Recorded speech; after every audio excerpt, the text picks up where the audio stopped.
Hi hello ನಮಸ್ಕಾರ Bhargav ಸಾಲಿನ್ one ಚಾನಲ್ಗೆ ಸ್ವಾಗತ ಸ್ನೇಹಿತರೆ. ಇವತ್ತಿನ ವಿಡಿಯೋದಲ್ಲಿ ಬಿಸಿ ಬಿಸಿಯಾದಂಥ ಬಿಸಿಬೇಳೆ ಬಾತನ್ನು ಮಾಡ್ತಾಯಿದ್ದೀನಿ. ಇದು ಮಾರ್ನಿಂಗ್ ಟಿಫನ್ಗೋಸ್ಕರ ಮಾಡ್ತಾ ಇರೋವಂಥದ್ದು. ಇದನ್ನು ನನ್ನ ಮಗನಿಗೋಸ್ಕರ ಮಾಡ್ತಾಯಿದ್ದೀನಿ. ಇದ್ರೆ ಬನ್ನಿ ಬಿಸಿಬೇಳೆ ಬಾತನ್ನ ಹೇಗೆ ಮಾಡೋದು ಅಂತ ನೋಡೋಣ. ನಾನಿಲ್ಲಿ ತರಕಾರಿಗಳನ್ನು ಹಚ್ಕೊಂಡು ಇಟ್ಕೊಂಡಿದ್ದೀನಿ. ನಿಮ್ಗೆ ಇಷ್ಟ ಬಂದಿರೋವಂಥ ತರಕಾರಿಗಳನ್ನ ಹಚ್ಕೋಬೋದು. ನಾನಿಲ್ಲಿ ಬೀನ್ಸ್ ಮತ್ತು ಆಲೂಗೆಡ್ಡೆ ಮತ್ತು ಕ್ಯಾರೆಟನ್ನು ತೊಗೊಂಡಿದ್ದೀನಿ. ಸೇರ ಆಗೋಷ್ಟು ಅಕ್ಕಿಯನ್ನು ತಗೊಂಡಿದ್ದೀನಿ. ಅದಕ್ಕೆ 2 ಕಪ್ ಆಗೋಷ್ಟು ತೊಗರಿ ಬೇಳೆಯನ್ನು ತಗೊಂಡಿದ್ದೀನಿ. ಇದನ್ನು 2 ಸರಿ ಚೆನ್ನಾಗಿ ತೊಳ್ಕೊಂಡು ಕ್ಲೀನ್ ಮಾಡ್ಕೊತಾ ಇದ್ದೀನಿ. ಇದಕ್ಕೆ ಬೇಕಾಗಿರೋಷ್ಟು ಬೇಯೋಷ್ಟು ನೀರನ್ನು ಹಾಕ್ಕೊಂಡು, ಉಪ್ಪನ್ನು ಹಾಕ್ಕೊಂಡು, ಅರಿಶಿನ ಪುಡಿ ಹಾಕ್ಕೊಂಡು ಲಿಡ್ನ ಕ್ಲೋಸ್ ಮಾಡಿ 2 ರಿಂದ 3 ವಿಷಲನ್ನು ಹಾಕಿಸ್ಕೊತಾ ಇದ್ದೀನಿ.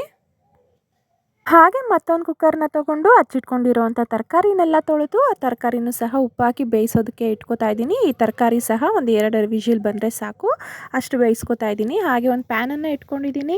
ಒಗ್ಗರಣೆಗಾಗೋಷ್ಟು ಎಣ್ಣೆ ಹಾಕ್ಕೊಂಡಿದ್ದೀನಿ. ಸಾಸಿವೆ, ಕರಿಬೇವು, ಜೀರಿಗೆನ ಹಾಕ್ಕೊಂಡಿದ್ದೀನಿ. ಹಚ್ಚಿಟ್ಕೊಂಡಿರೋಂಥ ಈರುಳ್ಳಿ ಹಾಕ್ಕೊಂಡು ಬ್ರೌನ್ ಕಲರ್ ಬರೋವರೆಗೂ ಫ್ರೈ ಮಾಡ್ಕೊತಾ ಇದ್ದೀನಿ. ಇದಕ್ಕೆ ಟೊಮೆಟೊ ಸಹ ಹಾಕ್ಕೊತಾ ಇದ್ದೀನಿ. ಹಾಗೆ ಬಿಸಿಬೇಳೆ ಬಾತ್ ಪೌಡರನ್ನು 2 ಸ್ಪೂನಷ್ಟು ಹಾಕ್ಕೋತಾ ಇದ್ದೀನಿ. ಅಚ್ಚ ಖಾರದ ಪುಡಿ 1 ಸ್ಪೂನಷ್ಟು ಹಾಕ್ಕೋತಾ ಇದ್ದೀನಿ. ಚೆನ್ನಾಗಿ ಮಿಕ್ಸ್ ಮಾಡ್ಕೋತಾ ಇದ್ದೀನಿ. ಇಲ್ಲಿ ಮಸಾಲೆ ಎಲ್ಲ ಚೆನ್ನಾಗಿ ಮಿಕ್ಸ್ ಮಾಡ್ಕೊಂಡಾದ್ಮೇಲೆ ಸ್ವಲ್ಪ ಉಪ್ಪನ್ನು ಹಾಕ್ಕೊತಾ ಇದ್ದೀನಿ. ಉಪ್ಪನ್ನು ಚೆನ್ನಾಗಿ ಹಾಕ್ಕೊಂಡು ಮಿಕ್ಸ್ ಮಾಡಿಕೊಂಡು ನೆನೆಸಿಟ್ಕೊಂಡಿರೋಂಥ ಹುಣಸೆ ರಸನ ಹಾಕ್ಕೊತಾ ಇದ್ದೀನಿ. ಈ ಮಸಾಲೆನ ಬೇಯಿಸ್ಕೊಂಡಿರೋಂಥ ಅನ್ನದ ಜೊತೆ ಚೆನ್ನಾಗಿ ಮಿಕ್ಸ್ ಮಾಡಿಕೊಂಡ್ರೆ ಆಯಿತು. ಬಿಸಿ ಬಿಸಿ ಬಿಸಿಬೇಳೆ ಬಾತ್ ರೆಡಿ ಆಗುತ್ತೆ ಸ್ನೇಹಿತರೆ. ನಿಮ್ಮೆಲ್ರಿಗೂ ಇಷ್ಟ ಆಗಿರುತ್ತೆ ಅಂತ ಅನ್ಕೋತೀನಿ.